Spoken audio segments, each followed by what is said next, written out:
पाकिस्तान की हालत किसी से नहीं छुपी हुई है। खास करके हिंदुस्तान से टकराने के बाद पाकिस्तान में दाल, चावल, बिजली, पानी तक के लाले पड़े हुए हैं। और इस बीच पीएम शहबाज शरीफ ने पूरी दुनिया के सामने यह कबूल किया कि अब तो हमारे दोस्त भी नहीं चाहते कि हम भीख का कटोरा लेकर के उनके पास जाएं।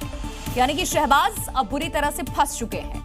दोस्त कर्जा देने को तैयार नहीं है और पाकिस्तान बिजली पानी के लिए गृह युद्ध पर आमादा है। यानी कंगाल पाकिस्तान का हाल ये हो गया है कि जिस भी दरवाजे पर शहबाज कटोरा लेकर दस्तक देते हैं, वहीं से दुत्कार मिलती है। ये हम नहीं, खुद शहबाज शरीफ कबूल कर रहे हैं। इस बयान से इतना तो क्लियर हो गया कि ब्रदरहुड के झंडा बरदार बने घूम रहे तुर्की और चीन जैसे देश भी कंगाली में पाकिस्तान के अब साथ नहीं है। दरअसल दुनिया चाहती है कि कर्ज के बदले पाकिस्तान अपने देश में निवेश करने दे। यानी शिक्षा, स्वास्थ्य और इंडस्ट्री पर कब्जे के बदले चीन, तुर्की जैसे देश कर्ज देने को तैयार हैं। आसान शब्दों में कहें तो पाकिस्तान को पहले गिरवी रखो, तभी कटोरे में कोई देश चिल्लर डालेगा, नहीं तो कहीं भी भीख नहीं मिलने वाली। जरा सोचिए, जेल का जिक्र आते ही जहन में क्या ख्याल आता है? यही कि कैद, बंदर और सलाखें। लेकिन पाकिस्तान में जेल जाने का मतलब होता है वेकेशन प्लान करना। क्यों और कैसे, वो पूरी दुनिया को ओवैसी ने आसान शब्दों में समझाया है। He gave birth to a son by sitting in a prison. दुनिया में भारत का पक्ष रखने गए असदुद्दीन ओवैसी पाकिस्तान का एक एक चेहरा बेनकाब कर रहे हैं। इस बार उन्होंने दुनिया को पाकिस्तान का एक ऐसा सच दिखाया जिसे देख दुनिया में शहबाज की थू-थू हो रही है। And in fact, there was this one terrorist called Zakiur Rahman Lakhvi. No country in the world will allow a terrorist who's facing a terror charge. He gave birth to a son by sitting in a prison. So when Pakistan was put in grey list, immediately the trial progressed. Owaisi ने जैसे ही ये सच दुनिया को याद दिलाया, आतंक पर ज्ञान देते शहबाज कंपनी की फिर से दुनिया में थू-थू शुरू हो गई। बता दें कि ज़कीउर रहमान लखवी लश्कर-ए-तैयबा का ऑपरेशन कमांडर और 26/11 मुंबई हमलों का मास्टरमाइंड है। भारत ने बार बार पाकिस्तान से उसके खिलाफ सख्त कार्रवाई की मांग की, लेकिन पाकिस्तान हमेशा कार्रवाई के नाम पर सिर्फ दिखावा करता रहा। पहलगाम हमले के मास्टरमाइंड का पाकिस्तान में किसी सेलिब्रिटी की तरह स्वागत हो रहा है। बताते हैं, दरअसल उसे यहाँ मालाएं पहनाई जा रही हैं, गुलाब के फूल उस पर बरस रहे हैं और लोग सैफुल्लाह का किसी नायक की तरह स्वागत कर रहे हैं। यानी ऑपरेशन सिंदूर में बच गए आतंकी अब बिलों से निकल करके खुलेआम वहां घूम रहे हैं। लेकिन यकीन मानिए, आज तो फूल इन पर बरस रहे हैं, बहुत जल्द भारत इस आतंकी के लिए ताबूत भेजेगा। जिस शख्स पर फूलों की बारिश हो रही है वो कोई महान साइंटिस्ट, कोई शिक्षाविद या समाज सुधारक नहीं है, बल्कि ये है पहलगाम अटैक का मास्टरमाइंड और मोस्ट वांटेड सैफुल्लाह कसूरी। आप सोच रहे होंगे पाकिस्तान में इतना सम्मान भला किसे मिलता है?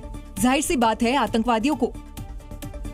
क्योंकि चंद दिन पहले इन्हीं आतंकियों के स्वागत में पाकिस्तान के बड़े बड़े नेता पहुंचे थे और ये सैफुल्लाह उस दिन भी 7 मई के गम में आंसू बहा रहा था। यानी पाकिस्तान में जो जितना बड़ा दहशतगर्द उतना बड़ा सेलिब्रिटी। 28 मई को इसी आतंकी के स्वागत में महफिलें सजी थी और अब पाकिस्तानी लश्कर कमांडर पर फूलों की बारिश कर रहे हैं। लेकिन जल्द ही इस आतंकी का भी हिसाब होगा, जैसे 7 मई को 90 आतंकियों का हिसाब हुआ था। भारत के ऑपरेशन सिंदूर का खौफ पाकिस्तानी आतंकियों के दिलो दिमाग पर हावी है।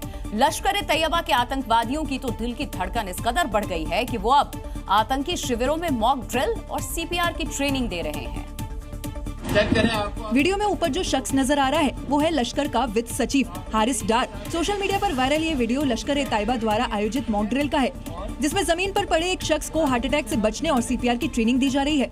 लश्कर की ये मॉक ड्रिल और सीपीआर की ट्रेनिंग लाहौर में आयोजित की गई, जिसे देखकर लगता है कि लश्कर के आतंकी भारत से खौफजदा हैं और इसीलिए आतंकी कैंपों में जान बचाने की ट्रेनिंग दी जा रही है। तो भारत के सिंधु जल संधि समझौते को रद्द करने के बाद से पाकिस्तानी बिलबिलाए हुए हैं और पाकिस्तानी नेताओं के बाद अब आर्मी ऑफिसर्स भी गीदड़ भभकी दे रहे हैं और पानी रोकने को एक्ट ऑफ वॉर बता रहे हैं।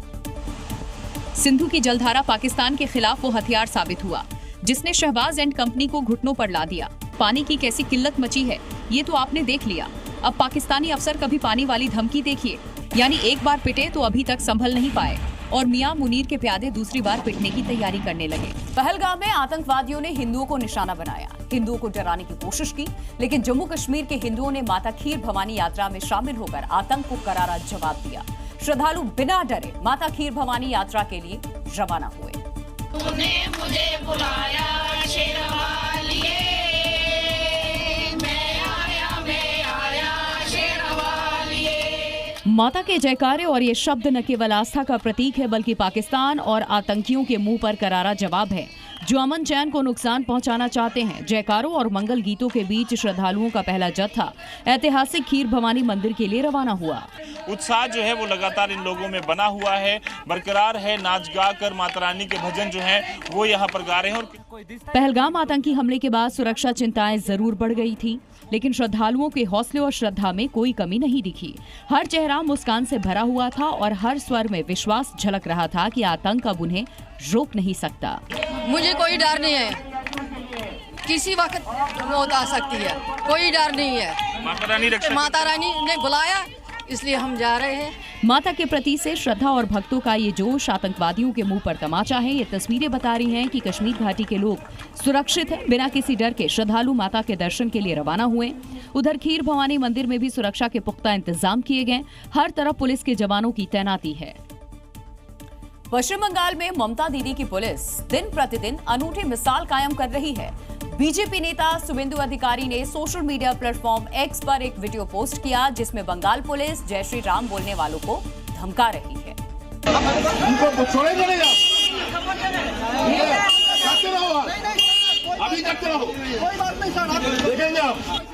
वर्दी का रौब दिखा रहे ये जनाब है पश्चिम बंगाल पुलिस के 3 स्टार ऑफिसर, जो सिर्फ इसलिए लोगों को धमका रहे हैं क्योंकि युवा ने जय श्री राम का नारा लगाया है।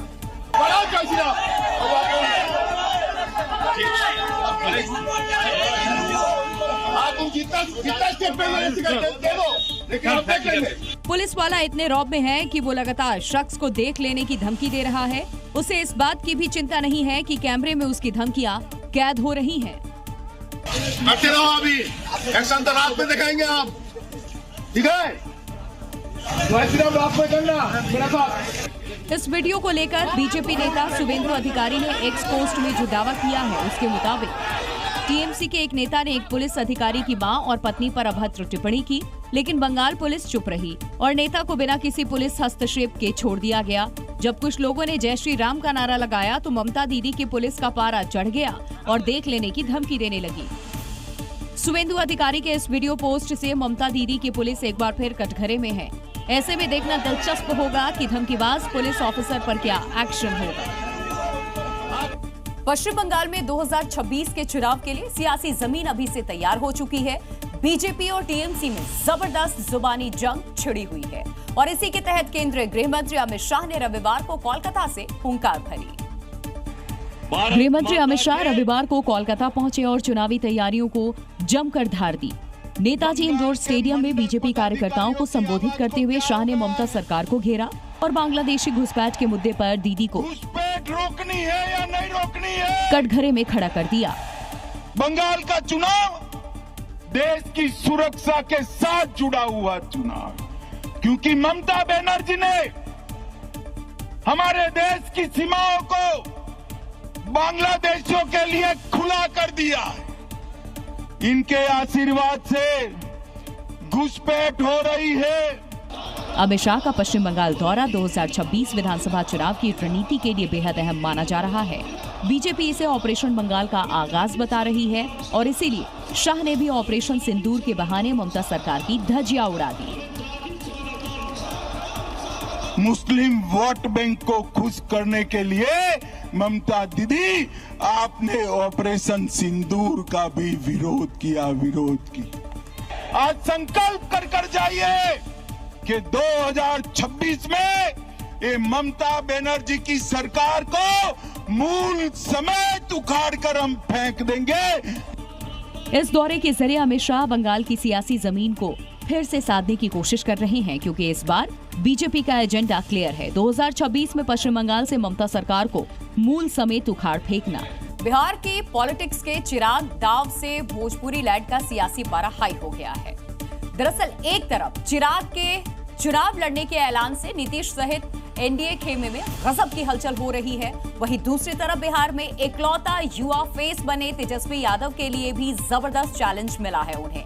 लेकिन सवाल अब यह है कि तेजस्वी का केंद्र से राज्य की सियासत में आना और उनकी राज्य की राजनीति से किसे यहां तगड़ा नुकसान होगा, जरा समझाते हैं आपको अपनी इस रिपोर्ट में।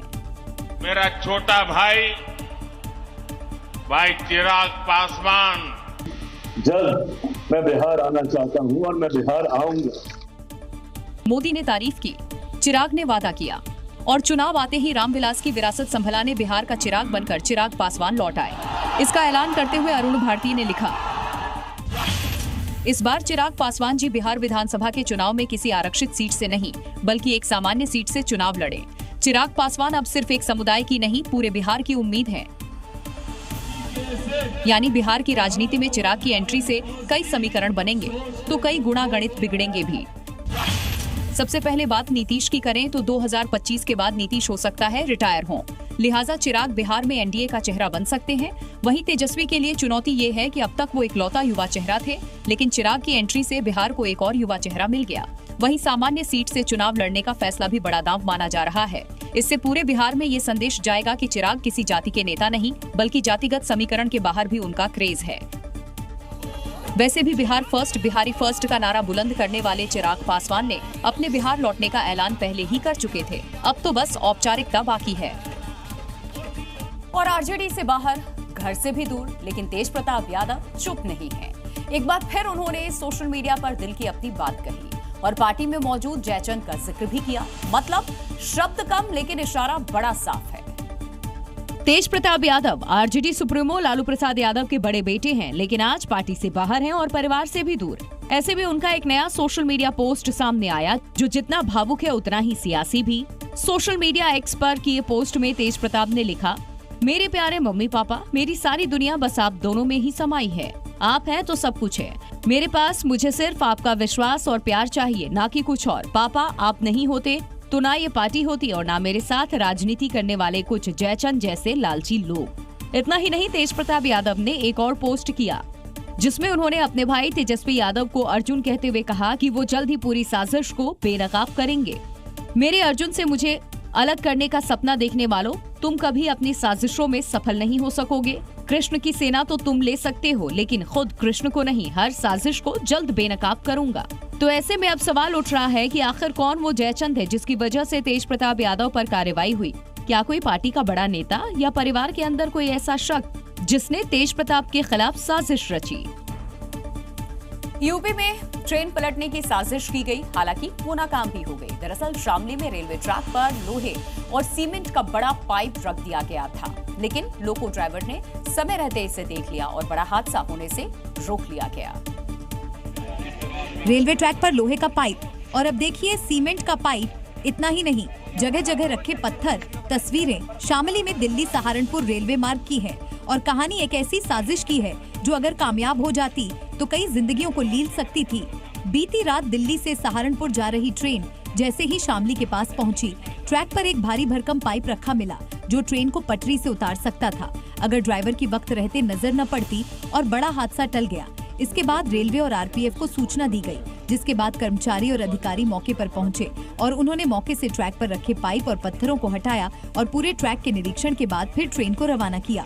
फिलहाल इस पूरे मामले की जांच की जा रही है। अब ऐसे में सवाल उठ रहे हैं कि आखिर ट्रैक पर इतना बड़ा पाइप कौन रख गया? क्या ये कोई आतंकी साजिश थी? ऐसा पहली बार नहीं हुआ है जब रेलवे ट्रैक पर पाइप या पत्थर रखकर ट्रेन पलटने की साजिश की गई है। इसी साल अप्रैल में लखनऊ से ऐसा मामला सामने आया था जब पटरी पर लकड़ी का तना रख दिया था।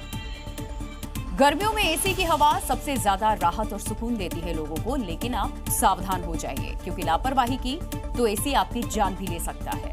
दरअसल उत्तर प्रदेश के गाजियाबाद में एसी कंप्रेसर फटने से एक शख्स की मौत हो गई, जबकि दूसरा गंभीर रूप से घायल है। गर्मियों के मौसम में एसी का कंप्रेसर फटने की बहुत सी घटनाएं सामने आती हैं क्योंकि कुछ बातों को नजरअंदाज करना भारी पड़ जाता है। आपके घर में एसी जो लगा है वो फट सकता है। एक रिपोर्ट आपको दिखाते हैं। ऐसी फटने की घटना वैशाली सेक्टर 4 के गौर ग्रेविटी कमर्शियल बिल्डिंग में हुई, जब रेस्टोरेंट का एसी रिपेयर करते समय अचानक ही जोरदार धमाके के साथ कंप्रेसर फट गया। धमाका इतना जोरदार था कि आसपास की इमारतें थर्रा उठी, दीवारें और खिड़कियों के शीशे चकनाचूर हो गए। लोगों को ऐसा महसूस हुआ मानो भूकंप आया हो। एसी में हुए धमाके में एक शख्स की मौके पर ही मौत हो गई, जबकि दूसरा गंभीर रूप से घायल हो गया। जानकारी के मुताबिक घटना उस वक्त घटी जब होटल वॉक इन वुड्स की छत पर 2 युवक एसी रिपेयर कर रहे थे। तभी अचानक एसी का कंप्रेसर तेज धमाके के साथ बम की तरफ फट गया। मृतक की पहचान पिंटू के रूप में हुई है, जबकि घायल पूरन सिंह का इलाज जारी है। घटना की सूचना के बाद पुलिस मौके पर पहुंची। जांच में सामने आया है कि पिंटू और पूरन दोनों ही बिना किसी लाइसेंस या पंजीकरण के एसी रिपेयर का काम करते थे और कॉल के जरिए डोर टू डोर सेवाएं देते थे। तो गर्मियों के मौसम में एसी का कंप्रेसर फटने की बहुत सी घटनाएं सामने आती हैं, क्योंकि कुछ बातों को नजरअंदाज करना भारी पड़ जाता है। आपके घर में लगा एसी भी फट सकता है, इसीलिए हम आपको बताते हैं कि आखिर किस वजह से एसी में ब्लास्ट होता है और इससे आप कैसे बच सकते हैं। देखिए, सबसे पहला कारण है कंप्रेसर का ओवरहीट होना। समय पर एसी की सर्विसिंग न कराना, कंप्रेसर में धूल या गंदगी जम जाने पर शॉर्ट सर्किट भी एसी में ब्लास्ट की वजह बनता है। इसीलिए एसी ब्लास्ट से बचने के उपाय भी आइए आपको बताते हैं। एसी कंप्रेसर के पास स्पेस जरूर आप छोड़ दें, हवा आने जाने की जगह वहां पर होनी चाहिए। अगर थोड़ी सी अजीब आवाज आपको सुनाई दे तो इग्नोर इसे आप ना करें, तुरंत सर्विसिंग के लिए आप इसे दे दें। लगातार तेज गर्मी में एसी का इस्तेमाल ना करें और हो सके तो यहां टर्बो मोड का यूज भी ना करें। और एसी से अलग तरह के जलने की जब बदबू आए तो आप तुरंत इसकी जांच करा लें।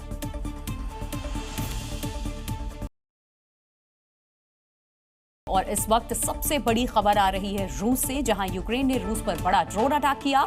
यूक्रेन के रक्षा सूत्रों ने रूस के 40 एयरक्राफ्ट मार गिराने का दावा किया है और इस हमले में रूस के Tu-95 और Tu-22 बॉम्बर तबाह हो गए। इनका इस्तेमाल दरअसल लंबी रेंज के मिसाइलों को दागने के लिए किया जाता था। वहीं दूसरी तरफ रूस की स्ट्राइक में 12 यूक्रेनी सैनिक भी मारे गए। रूस ने हालांकि रविवार को यूक्रेन के मिलिट्री ट्रेनिंग यूनिट पर मिसाइल स्ट्राइक की और ये ड्रोन अटैक उसी वक्त का बदला बताया जा रहा है, जिसकी तस्वीरें आपको दिखा रहे हैं।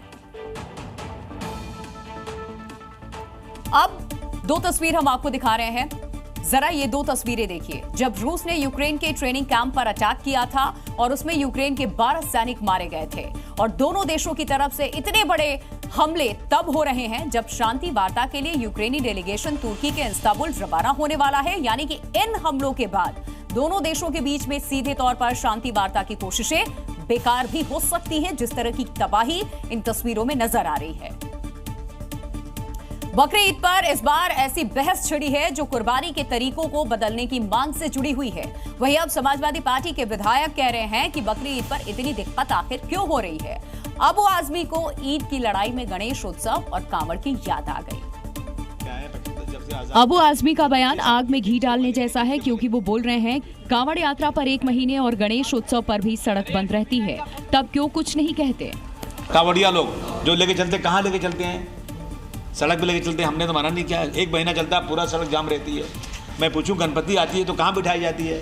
हमने तो मना नहीं किया, बिठाते हैं आप। अबू आजमी जैसे नेता हर मौके को बयानबाजी का हथियार बना देते हैं। वो यही नहीं रुके और जहरीला बयान देते हुए कहा कि मंदिरों में हाई लेवल कीर्तन बजता है। ईद पर सिर्फ मुसलमानों को परेशान किया जा रहा है। मुसलमानों को तकलीफ देंगे, मुसलमानों की मस्जिदों के लाउडस्पीकर रोकेंगे। कमिश्नर साहब से कहना चाहता हूँ, आप बिल्कुल उतारेंगे नहीं, आप डिसिप्लिन चेक करेंगे। अबू आजमी पहले भी ऐसे बयान से विवादों में रहे हैं, लेकिन इस बार उन्होंने एक साथ 2 बड़े हिंदू पर्वों को घसीट लिया, जिसे लेकर बीएचपी ने पलटवार किया और अबू आजमी को हिंदू फोबिया का शिकार बताया। कांवड़ यात्रा की बात करो, इनको चुभती है। ये सारे के सारे जो पूरा का पूरा जो नमाजवादियों को कुनबा है, वो हिंदू फोबिया का शिकार हो गया। तो बकरी ईद पर होने वाली कुर्बानी को लेकर के बागेश्वर बाबा का बयान भी सामने आया। पंडित धीरेन्द्र शास्त्री ने जीव हत्या को गलत बताया। उन्होंने बलि और कुर्बानी दोनों का विरोध जताया और इस प्रथा को रोकने की अपील की है। और बागेश्वर धाम के पीठाधीश्वर पंडित धीरेन्द्र शास्त्री का ये बयान बकरी ईद से ठीक पहले आया है। उन्होंने कुर्बानी प्रथा को निंदनीय बताया। जीव हिंसा किसी भी संप्रदाय में, किसी भी कल्चर में, किसी भी संस्कृति में, किसी भी मजहब में है, निश्चित रूप से वो निंदनीय है। वो किसी भी प्रकार से हो, हम बलि प्रथा के पक्ष में नहीं हैं, इस प्रकार से हम बकरीद के भी पक्ष में नहीं हैं। धीरेन्द्र शास्त्री ने कुर्बानी के साथ साथ बलि प्रथा का भी जिक्र किया। और इन प्रथाओं को रोकते हुए अहिंसा के मार्ग पर चलने की अपील की। जीव हिंसा को रोकना चाहिए, अहिंसा परमो धर्मा के पर्याय पर चलना चाहिए। उससे निश्चित रूप से कि जो भी मजहब है, मजहब को भी तंदुरुस्ती मिलेगी, सबको जीने का अधिकार है।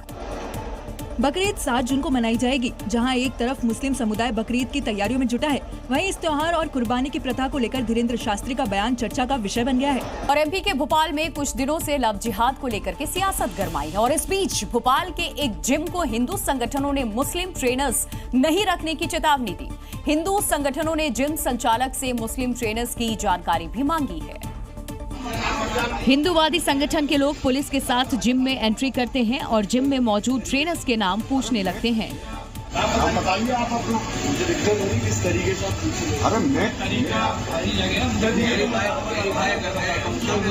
अरे नाम बताने में क्या दिक्कत है? वीडियो 2 दिन पुराना बताया जा रहा है, जिसमें बजरंग दल के कार्यकर्ता और पुलिसकर्मी एक महिला स्टाफ से जिम में काम कर रहे मुस्लिम ट्रेनर्स के बारे में जानकारी मांगते दिख रहे हैं। और शाम की शिफ्ट में कितने आते हैं? हिंदू संगठनों ने मोबाइल पर कुछ फोटो दिखाकर ट्रेनर्स के नाम भी पूछे, वो किन लोगों को ट्रेनिंग देते हैं। वीडियो में हिंदू संगठन के लोग जिम में मुस्लिम ट्रेनर्स को काम नहीं देने की बात करते हैं। सबसे बड़ी बात, इस दौरान हिंदू संगठन के लोगों के साथ अयोध्या थाने के एसआई दिनेश चौहान समेत अन्य पुलिसकर्मी भी मौजूद रहे। वीडियो वायरल होने के बाद पुलिस अधिकारियों ने कार्रवाई की बात कही है। उज्जैन में लव जिहाद के शक में एक मुस्लिम युवक को गिरफ्तार किया गया। दरअसल महाकाल थाना क्षेत्र के एक होटल में मुस्लिम युवक हिंदू युवती के साथ पहुंचा था। जानकारी मिलते ही हिंदू संगठन के लोग होटल में पहुंच गए और फिर हिंदू संगठन के लोगों ने होटल में जमकर हंगामा किया। हिंदू संगठनों ने होटल स्टाफ पर नियमों के खिलाफ युवक युवती को होटल में ठहराने का आरोप लगाया। हंगामा बढ़ा तो सूचना के बाद पुलिस मौके पर पहुंची, होटल के रजिस्टर खंगाले और जांच में पाया कि होटल स्टाफ ने रजिस्टर में केवल युवक का नाम ही दर्ज किया था, जबकि युवती की आईडी और एंट्री नहीं की गई थी। लड़की का नाम काट दिया उसने, दिल्ली और महाराष्ट्र लिखा है। पुलिस पूछताछ में पता चला कि युवक का नाम सज्जाद है और युवक नागपुर का रहने वाला है। एक कपल था, लड़का लड़की का। ये लोग नागपुर से आए हुए थे। इन लोग इस होटल में रुके हुए थे और जो होटल का मैनेजर है उसने गलत जानकारी प्रोवाइड करके इनको रुकाया हुआ था। जिसके बाद पुलिस युवक और युवती को थाने ले आई। युवक को हिरासत में लेकर पुलिस पूछताछ में जुट गई है। पूछताछ में पता चला कि युवती बिना परिजनों को बताए उज्जैन आई हुई थी। पुलिस ने होटल संचालक के खिलाफ भी मामला दर्ज कर लिया है। इसके अलावा युवक से पूछताछ भी की जा रही है। और यूपी के मथुरा से हैरान करने वाला मामला सामने आया। यहाँ आरोप है कि होटल का कर्मचारी टॉयलेट में गंदे बर्तन धोता नजर आया, जिसका वीडियो अब सोशल मीडिया पर वायरल है। ये देखिए, कहां बर्तनों को पानी से साफ किया जा रहा। अगर आपकी नजर नहीं पड़ी तो एक बार फिर गौर से देखिए। आपने सही देखा, जो आप सोच रहे ये वही जगह है। दावा किया जा रहा कि होटल में काम करने वाला कर्मचारी इन बर्तनों को यहाँ धो रहा था। हैरानी तो इस बात की है, इस दौरान वहाँ एक शख्स भी मौजूद था, लेकिन उसने रोका नहीं, बल्कि वो इसका वीडियो बनाता रहा। रियल नहीं बनाते रियान भाई, ये देखो बर्तन धो रहे हैं। आरोप है कि मुस्लिम शख्स ने बरसाना इलाके में हिंदू के नाम से होटल खोल रखा है। जो लोग मंदिरों में दर्शन करने आते हैं उनमें से कुछ लोग यहाँ खाना खाते हैं, लेकिन इस होटल में सनातनियों की आस्था को चोट पहुँचाई जाती है, जिसे बताने के लिए ये तस्वीरें काफी हैं। वहीं वीडियो वायरल होने के बाद पुलिस ने आरोपी कर्मचारी को गिरफ्तार कर लिया है। तो अगली बार आप किसी धार्मिक स्थल पर दर्शन करने जाएं और अगर वहाँ किसी होटल में कुछ भी खाए या पिए तो एक बार जरूर बर्तन को देख लें, कहीं वहाँ भी मथुरा वाले भाईजान की तरह कोई कर्मचारी ना हो। क्रिकेटर रिंकू सिंह जल्द ही शादी के बंधन में बंधने वाले। रिंकू सिंह और समाजवादी पार्टी के सांसद प्रिया सरोज की शादी फिक्स हो गई है। जल्द ही दोनों की रिंग सेरेमनी होगी, उसके बाद शादी। बता दें कि इस साल जनवरी में क्रिकेटर रिंकू सिंह और प्रिया सरोज का सांसद से रिश्ता पक्का हुआ था। दोनों का रोका हो चुका है और अब सगाई होने जा रही है। दोनों की रिंग सेरेमनी 8 जून को लखनऊ में होगी। रिंग सेरेमनी कार्यक्रम में नेताओं के साथ साथ क्रिकेट जगत के सितारे भी शामिल हो सकते हैं। ये रिंकू सिंह का सगाई का कार्यक्रम लखनऊ में गोल्ड सिटी है और ये 8 जून को है और उसमें घर वाले हैं और जो इन्विटेशन मुझे भेजा गया है। बता दें कि प्रिया सरोज की एक सहेली के पिता क्रिकेटर रहे हैं, जिनकी रिंकू से जान पहचान है। सहेली के पिता ने ही प्रिया की रिंकू से मुलाकात कराई थी और अब ये मुलाकात एक पवित्र रिश्ते में बदलने जा रहा है। रिंकू सिंह और प्रिया सरोज की शादी की डेट भी आ गई है। सगाई के बाद इसी साल 18 नवंबर को दोनों एक दूसरे के साथ 7 फेरे लेंगे। दोनों की शादी वाराणसी के एक बड़े होटल में धूमधाम से होगी। इस समारोह में नेताओं के साथ साथ क्रिकेट के दिग्गज और फिल्मी हस्तियां भी शामिल होंगी। प्रदेश की राजधानी दिल्ली में एक बार फिर अतिक्रमण पर एक्शन हुआ है। दरअसल जंगपुरा इलाके में सरकार का जो बुलडोजर है वो गरजता नजर आया। मद्रासी कैंप की झुग्गियों में इसे देखा गया है गरजते हुए। करीब 1 महीने पहले यहाँ के लोगों को नोटिस भी दिया गया था कि उन्हें अपने घर खाली करने के लिए कहा गया था नोटिस के जरिए, लेकिन जब उन्होंने इसे खाली नहीं किया तो प्रशासन ने इस अवैध बस्ती पर बुलडोजर चलाकर इसे जमींदोज कर दिया और करीब 300 झुग्गियों को जमींदोज कर दिया गया। देखिए कैसे बुलडोजर अपने वार से इनका नामो निशान मिटा रहा। बुलडोजर के सामने जो भी अवैध निर्माण या अतिक्रमण आया उसने पल भर में उसे ध्वस्त कर दिया और अब वहां बस झुग्गियों का मलबा ही मलबा नजर आ रहा है। पुलिस और प्रशासन की टीमें भी भारी सुरक्षा बलों के साथ मद्रासी बस्ती पहुंची। स्थानीय लोगों ने इसका विरोध किया लेकिन प्रशासन ने कार्रवाई जारी रखी।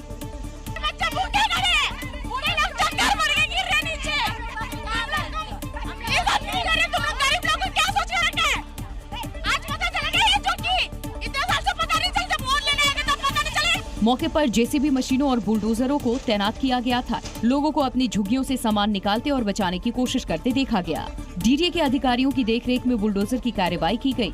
किसी तरह अनहोनी न हो इसीलिए पैरामिलिट्री फोर्स और पुलिस का हेवी डिप्लॉयमेंट था। महिला पुरुष दोनों जवान, Delhi police, CRPF, paramilitary force सभी की तैनाती फिलहाल यहाँ पर की गई और कुछ इस तरीके से ये घर ध्वस्ती। जून की शुरुआत हुई है। मौसम गर्मियों का है लेकिन मॉनसून मानने को बिल्कुल तैयार नहीं। दरअसल वक्त से पहले शुरू हुई बारिश में पूर्वोत्तर राज्यों में भारी तबाही मचाई है। बाढ़, लैंडस्लाइड से इन राज्यों में कम से कम 32 लोगों के मारे जाने की आशंका अब तक जताई जा रही है, जबकि अकेले असम की बात करें तो यहाँ 78,000 लोग सैलाब से प्रभावित हुए, जबकि सिक्किम में सड़कें कटने से करीब 1500 टूरिस्ट भी अलग अलग जगहों पर फंसे हैं। सिक्किम में मंगन में लैंडस्लाइड के बाद 9 लोग लापता हैं, जबकि असम के गुवाहाटी में तो मुख्यमंत्री हेमंता बिस्वा शर्मा का काफिला भी सैलाब में फंसा नजर आया। यानी कि सैलाब दिनों दिन विकराल होता जा रहा है। क्योंकि गुवाहाटी शहर समंदर में तब्दील नजर आ रहा है, गलियां पानी से भरी हैं, सड़कों पर नाव चल रही है। इसी सैलाबी मंजर के बीच सीएम हेमंता भी पानी में फंसे नजर आए, क्योंकि जिस रास्ते से उनका काफिला गुजरना था वहां कई फीट पानी भरा था। ठीक इसी तरह का मंजर शहर के दूसरे इलाकों में भी देखने को मिला, जहां कमर तक पानी भरा नजर आया। यहाँ घर, गलियां, सड़कें सब कुछ पानी में डूबी है। जिंदगी भी अब सैलाब के हवाले है और इसी सैलाब को पार कर लोग जिंदा रहने की जंग जीत रहे हैं। और असम की राजधानी ही नहीं, दूसरे जिले भी सैलाब की चपेट में है। लखीमपुर और पाठशाला जैसे शहरों में भी जल कहर देखने को मिला है और ये आपको एक रिपोर्ट दिखाते हैं। असम में नदियां इस कदर बेकाबू हो चली हैं कि बड़े बड़े डैम भी जवाब दे गए। लखीमपुर जिले से आई ये तस्वीर उसी की गवाही है। सैलाब की सबसे विकराल तस्वीर असम के लखीमपुर जिले से सामने आई है, जहां हर तरफ पानी का कब्जा है। जलधार इतनी तेज कि सब कुछ तिनके की तरह बह रहा है, ठीक वैसे ही जैसे ये झोपड़ी देखते ही देखते पानी में बह गई। सैलाब की ये तस्वीरें तो सबसे भयावह रूप दिखा रही हैं। तस्वीरों में नजर आ रहा है कि नदी का पानी आधी सड़क को बहा ले गया, जो हिस्सा बचा उसके ऊपर से लोग गुजर रहे थे। हालांकि ज्यादा देर नहीं लगी जब नदी के बीच हुई सड़क भी सैलाब की शक्ल देकर बहा ले गई और ये सब वहां खड़े लोगों की आंखों के सामने हुआ। और असम के ही डिब्रूगढ़ और श्रीभूमि में भी बाढ़ बारिश से भारी तबाही मची। कहीं शहर के शहर समंदर बन गए तो कहीं पानी में लोगों के प्राण फंसे हैं। इस तस्वीर में जहां तक आपकी नजर जाएगी सिर्फ पानी ही पानी नजर आएगा। ये ब्रह्मपुत्रा नदी का नजारा है। उफनाती नदी का शोर डरा रहा है। नदी का पानी अब गांव तक घुस चुका है, जिसमें लोगों के घर डूब गए। जरा इस तस्वीर को देखिए। घर, गलियां पानी में डूबी तो लोगों ने जुगाड़ वाली नाव बनाकर उसी को अपना लाइफलाइन बना लिया। श्रीभूमि में भी भारी बारिश के बाद मंजर बेहद खौफनाक हो चुका है, जिसकी गवाही ये तस्वीरें दे रही हैं। लोग कमर तक भरे पानी के बीच जिंदगी गुजारने को मजबूर हैं, क्योंकि घर और शहर भी पानी में डूब चुका है। शहर ही नहीं, शहर से बाहर जाने वाली सड़कें भी पानी में डूबी हैं। सड़कों के ऊपर पानी की धार जिंदगी को मझधार में फंसाकर लोगों को डरा रही है। और मौसम की मार पूर्वोत्तर के जिन राज्यों पर सबसे ज्यादा पड़ी उनमें सिक्किम भी एक है। खास करके उत्तरी सिक्किम में सैलाबी संकट जानलेवा होता जा रहा है। लाचुंग कस्बे में सैलाब ने लगभग हर तरफ कब्जा कर लिया है। ये तस्वीर लाचुंग लाचेन को जाने वाली रोड की है। सड़क कितने हिस्सों में बंट गई है, गिन पाना भी मुश्किल हो जाएगा। इसी तरह रेलवे ट्रैक भी सैलाब की चपेट में आ गए हैं। पटरियों के नीचे से पानी बह रहा है। घर सैलाब के भंवर में फंसे हैं। महिलाएं भी पानी से गुजरने को मजबूर है। मंगन जिले में तीस्ता नदी कहर बरपा रही है। अचानक बढ़े जल स्तर ने निचले इलाकों में अलग अलग प्रोजेक्ट पर काम कर रहे वर्कर अचानक फंस गए। इसी तरह शहरी इलाकों में गलियों और सड़कों पर नाव चलने लगी है और हर तरफ पानी भरा है। यानी 7 सिस्टर्स में आने वाला सिक्किम भी सैलाबी संकट से जूझ रहा है। और हिंसा की आग में लंबे समय तक सुलगते रहे मणिपुर को भी सैलाब ने लगभग डुबो दिया। राजधानी इंफाल से लेकर के दूसरे जिले तक हालात इतने भयावह हैं कि भारतीय सेना और असम राइफल्स के जवानों को रेस्क्यू ऑपरेशन चलाना पड़ रहा है। ये तस्वीर राजधानी इंफाल की है, जहां सड़कों पर पानी की रफ्तार इतनी तेज है कि चपेट में आने वाला इंसान भी बह जाए। यही वजह है कि देवदूत बनकर आए जवान गली गली पहुंचकर लोगों का रेस्क्यू कर रहे हैं। सैलाबी संकट में इंसान ही नहीं, बेजुबान भी फंसे हैं, ठीक इस गाय की तरह। हालांकि पशुओं का रेस्क्यू भी किया जा रहा है। ये तस्वीर भी इंफाल के पूर्वी इलाके की है। जिस जगह को आप देख रहे हैं वो इलाके का प्रमुख चौराहा है, लेकिन पानी की धार देखकर ऐसा लग रहा है कि यहाँ सड़क नहीं नदी बहती हो। इंफाल के लोग एक दूसरे का हाथ पकड़कर सैलाब से बाहर निकल रहे हैं ताकि धार में फंसकर कोई बह ना जाए। इंफाल से ही रेस्क्यू की एक खौफनाक तस्वीर सामने आई है। यहाँ कमर से ऊपर तक पानी भर चुका था और लोग घरों में फंसे थे, लेकिन तभी देवदूत बनकर कुछ जवान पहुंचे और जिंदगी का रेस्क्यू कर लिया। अब हम आपको वाराणसी के गंगा घाट पर आस्था की दिव्य रोशनी के दर्शन कराते हैं, जहां गंगा आरती के वक्त जब बिजली गुल हो गई तो आस्था की रोशनी ने पूरे गंगा घाट को रोशन कर दिया। गंगा घाट पर मोबाइल की टिमटिमाती रोशनी में ये आस्था का शंखनाद है, जो ये एहसास दिला रहा है कि काशी में आस्था की रोशनी कभी नहीं बुझेगी। गंगा आरती से पहले शंख की आवाज भक्तों में ऊर्जा का गजब संचार कर रही है और साथ में मोबाइल की टिमटिमाती रोशनी में ये नजारा दिव्यता का एहसास करा रहा है। दरअसल वाराणसी के 80 घाट पर गंगा आरती के वक्त बिजली गुल हो गई थी, लेकिन अचानक बिजली गुल होने पर बावजूद श्रद्धालुओं की आस्था कमजोर नहीं पड़ी और भक्तों ने आरती की परंपरा को रुकने दिया नहीं। घाट पर मौजूद हजारों भक्तों ने तुरंत मोबाइल की फ्लैशलाइट ऑन कर दी और पूरा घाट टिमटिमाती दूधिया रोशनी से रोशन हो उठा। बिजली गुल होने के बाद भी गंगा आरती पूरे विधि विधान के साथ संपन्न हुई। अब हम आपको एक वायरल वीडियो दिखाते हैं, जिसे देखकर आप हैरान रह जाएंगे। एक बेकाबू मोपेड बाइक नहर में गिर गई, लेकिन उससे पहले बाइक पर सवार लड़के ने ऐसी जंप लगाई कि लोगों को जैकी चैन की याद आ गई।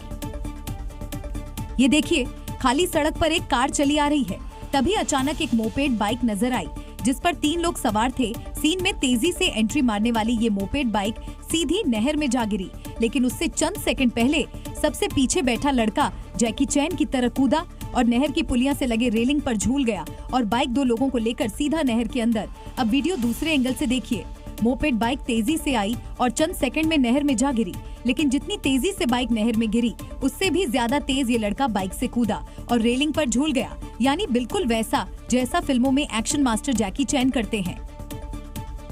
और अब हम आपको आपदा में अवसर का एक वीडियो दिखाते हैं। झारखंड के गोड्डा में मछली से लदा एक ट्रक दूध लदी पिकअप वैन से टकरा गया। उसके बाद आसपास के लोगों में मछलियों को लूटने की होड़ मच गई। वीडियो NH 113 पर गोंडा रांची मार्ग का है, जहां चामुडीह इलाके में सड़क पर बिखरी मछलियों को लूटने की होड़ लगी है। बूढ़े बच्चे जवान हर कोई मछली उठाकर ले जा रहा है। हैरानी की बात यह है कि लोग दूध को हाथ भी नहीं लगा रहे।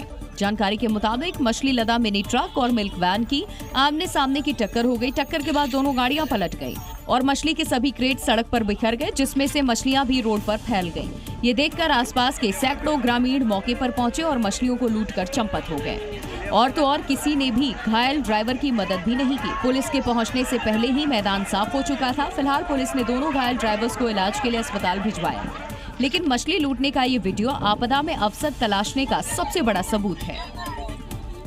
छत्तीसगढ़ के धमतरी में एक तेंदुआ रिहायशी इलाके में घुस गया, जिसे पकड़ने के लिए वन विभाग की टीम को कड़ी मशक्कत करनी पड़ी। लेकिन वन विभाग की टीम के पकड़ने से पहले ही तेंदुआ खुद ही जंगल की ओर भाग भी गया।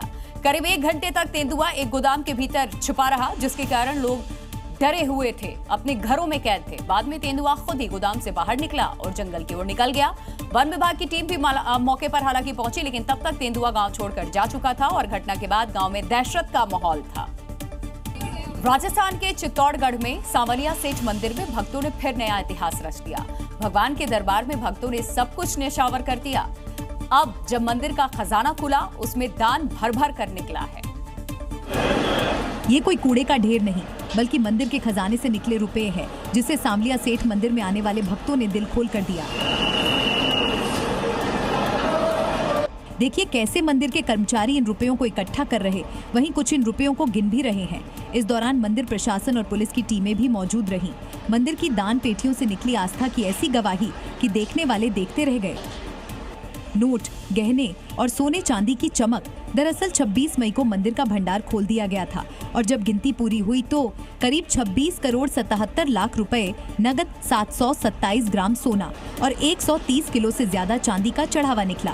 ये वही मंदिर है जहां हर महीने दान की गिनती अपने आप में एक चमत्कार बन चुकी है, जिसे बताने के लिए ये तस्वीरें काफी हैं। तो ये थी खबरें 7 बजे की। कल फिर होगी बात पते की।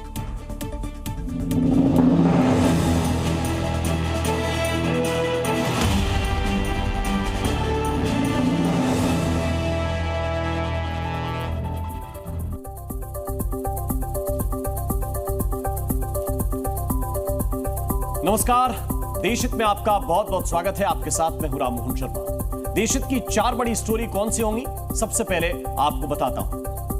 अब तक बकरीद पर बकरे को लेकर बवाल मचा हुआ था, लेकिन हैदराबाद से जो वीडियो सामने आया है उससे यही लग रहा है कि बकरीद पर नंदी की कुर्बानी होगी। ओवैसी के गढ़ से वीडियो सबूत आया है, जिसके चलते बकरीद पर तांडव की आशंका बढ़ गई है। आज दिल्ली में दुर्गा का बुलडोजर खूब गरजा और बरसों पुराने कब्जे को उखाड़ फेंका। आपको दिल्ली में बुलडोजर एक्शन की तस्वीरें जरूर दिखाएंगे। रात 8:27 पर आपको दिखाऊंगा कि कैसे शहबाज ने एक बार फिर कटोरा निकाल लिया और कटोरे पर उन्होंने जो सच अपनी जनता के सामने रखा वो भी आपके सामने रखूंगा। योगी आदित्यनाथ इस बार अपना बर्थडे राम परिवार के साथ मनाएंगे। क्या है ये खबर, थोड़ी देर में ये भी दिखाऊंगा। खबरें और भी बहुत सी होंगी, लेकिन सबसे पहले आज की कवर स्टोरी पर नजर डालते हैं। बकरीद पर कुर्बानी क्यों? बकरीद पर पशु क्रूरता क्यों? क्या मुसलमान इको फ्रेंडली बकरीद नहीं मना सकते? ये वो सवाल हैं जो देश के मुसलमानों से पूछे जा रहे हैं। हिंदू संगठनों ने कुर्बानी के खिलाफ मोर्चा खोल रखा है, लेकिन इस बीच हैदराबाद के बीजेपी विधायक टी राजा सिंह ओवैसी ब्रदर्स के इलाके में वीडियो बनाकर यह दावा कर रहे हैं कि हैदराबाद में बकरों की जगह नंदी की कुर्बानी की जाएगी, जबकि देश भर में नंदी यानी बैल की कुर्बानी प्रतिबंधित है। टी राजा सिंह पहले ही ये कह चुके हैं कि अगर हैदराबाद में गौवंश की कुर्बानी हुई तो तांडव मचा देंगे। अब सवाल यह है कि क्या बकरीद पर तांडव मचेगा?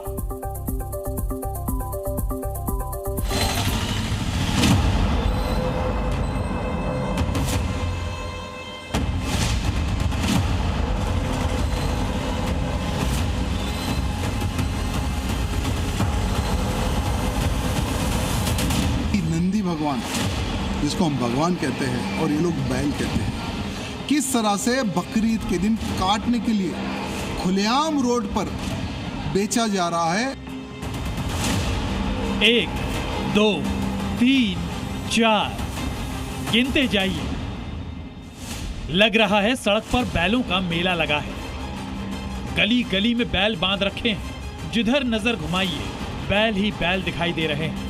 बकरीद से पहले बैलों की ये तस्वीरें हैदराबाद के बीजेपी विधायक टी राजा सिंह ने मुस्लिम मोहल्ले में जाकर बनाई और दावा किया है कि ये इलाका AIMIM अध्यक्ष असदुद्दीन ओवैसी का संसदीय क्षेत्र है और ये बैल बकरीद पर कुर्बानी के लिए बेचे जा रहे हैं।